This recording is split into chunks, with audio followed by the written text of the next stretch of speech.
आज की कहानी आपको जरूर पसंद आएगी। श्री कृष्ण ने कैसे सुदामा को अपनी लीला के जाल में ले लिया। तो कहानी शुरू करते हैं। सुदामा निर्धन थे, पर उनकी गरीबी में भी एक शांति थी, क्योंकि उनका हृदय अहंकार से मुक्त था।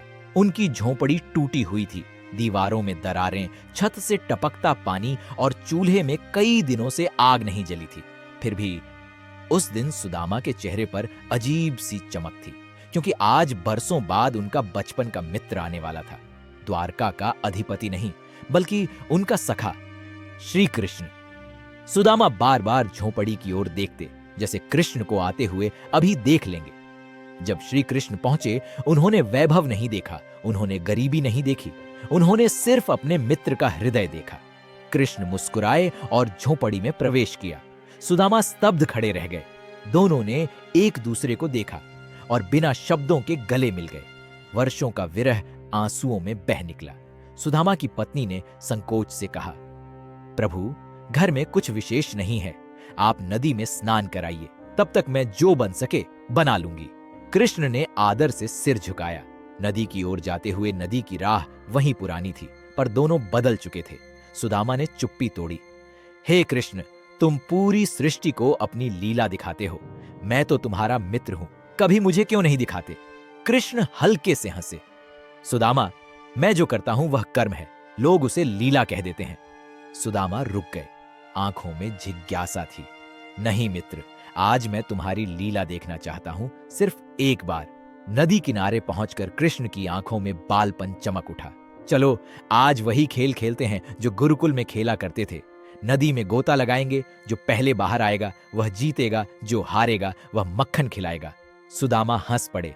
अब भी वही बालक हो तुम। दोनों एक साथ नदी में कूद पड़े। समय की पहली परत कुछ ही समय बाद सुदामा पानी से बाहर आए, पर जो देखा वह असंभव था। न नदी थी, न वही किनारा। चारों ओर अजनबी धरती, अजनबी आकाश। सुदामा का हृदय कांप उठा। यह मैं कहां आ गया? दूर से राजा का रथ धूल उड़ाता हुआ आ रहा था। रथ रुका, राजा उतरे। सुदामा को देखते ही भूमि पर नतमस्तक हो गए। हे ब्राह्मण देव, आप हमारे राज्य में साक्षात ईश्वर बनकर प्रकट हुए हैं। सुदामा कुछ भी नहीं बोले।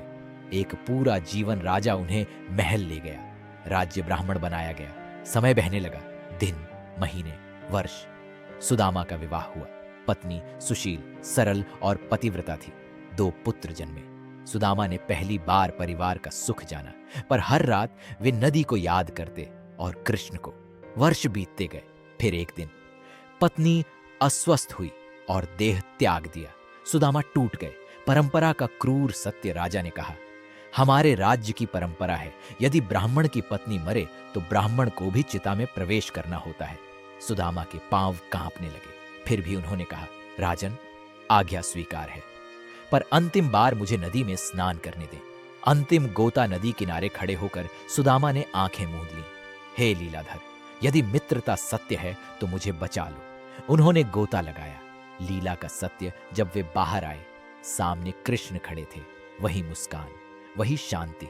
कृष्ण बोले, क्यों मित्र, कैसी लगी मेरी लीला? सुदामा रो पड़े।